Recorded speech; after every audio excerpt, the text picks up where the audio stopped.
முதல் 10 லட்சம் சேமிப்பு ஏன் முக்கியம்? இன்னைக்கு பேசலாம் பர்சனல் ஃபைனான்ஸ்ல நம்மளுடைய டாபிக் இதுதான். நான் என்னுடைய அனுபவத்திலிருந்து கற்றுக்கொண்ட ஒரு முக்கியமான விஷயம், ஒருத்தருடைய லைஃப்ல சேவிங்ஸ் ஹேபிட்டுங்கிறது எப்போ ஃபார்ம் ஆகுது அப்படின்னாக்கா, அவங்க முதல் 10 லட்சத்தை சேமிக்கிறாங்கல்ல அவங்களுடைய இன்கம்லேருந்து, அப்போதான் ஃபார்ம் ஆகுது. இதுதான் அவங்க லைஃப் ஃபுல்லாக அவங்களோட ட்ராவல் ஆக போகுது. ஸோ நிறைய பேர் முதல் 10 வருஷம் வேலை செஞ்சு எவ்வளோ சேமிச்சிருக்காங்க அப்படின்னு பார்த்தாக்கா ரொம்ப சொற்பமாக பணம் இருக்கும். நீங்கள் அந்த மாதிரி நிறைய பேரை பார்த்துருக்கீங்க.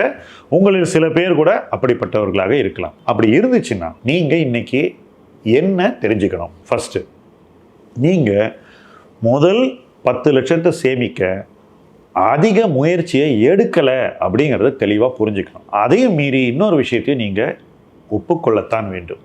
அது என்னன்னாக்கா, சம்பாதிக்க ஆரம்பித்த முதல் நாளிலிருந்து உங்களுக்கு ஒரு பொறுப்பு இருந்தது. அது என்னன்னா, ஒரு சேவிங்ஸ் ஹேபிட்டை உருவாக்குவது, அதை தொடர்ந்து கடைபிடிப்பது, அதை வளர்ப்பது. இந்த பொறுப்பை நீங்கள் ரொம்ப நாளைக்கு பண்ணாமல் தவற விட்டுருப்பீங்க.